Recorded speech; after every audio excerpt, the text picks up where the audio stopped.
আজকে তোমাদের সাথে খুব ইজি এবং টেস্টি স্যান্ডউইচের একটা রেসিপি শেয়ার করি। তার জন্য প্রথমেই নিয়ে নিয়েছি ব্রেড, একটা আমুলের বাটার, এক টুকরো পনির, গ্রেট করে রাখা গাজর, আর তার সাথে নিয়েছি একটু মেয়োনিজ, আর একটা সেদ্ধ করা ডিম, কিছু চাকচাক করে কেটে নেওয়া শসা, আর তার সাথে নিয়েছি বিট নুন, গোলমরিচের গুঁড়ো, টমেটো কেচাপ, আর একটু কেটে নেওয়া পেঁয়াজ।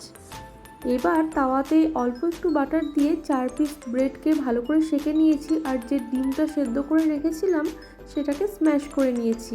এরপর একে একে কুচানো পেঁয়াজ, গ্রেট করে রাখা গাজর, একটু পনির গ্রেট করে নিয়ে স্বাদ মতো বিট নুন, গোলমরিচ গুঁড়ো, মেয়োনিজ আর টমেটো কেচাপ দিয়ে পুরটাকে ভালো করে মাখিয়ে নিতে হবে। তারপরে একটা ব্রেডের উপর যতটা দেওয়া যায় ততটা দিয়ে ওপর থেকে আর একটা করে ব্রেড চাপা দিয়ে 3 মিনিটের মতো মাইক্রোওভেনে বেক করতে দিতে হবে। ব্যাস, তারপরেই আমাদের স্যান্ডউইচ একদম রেডি হয়ে যাবে। দেখতেই পাচ্ছ কতটা সুন্দর হয়েছে দেখতে।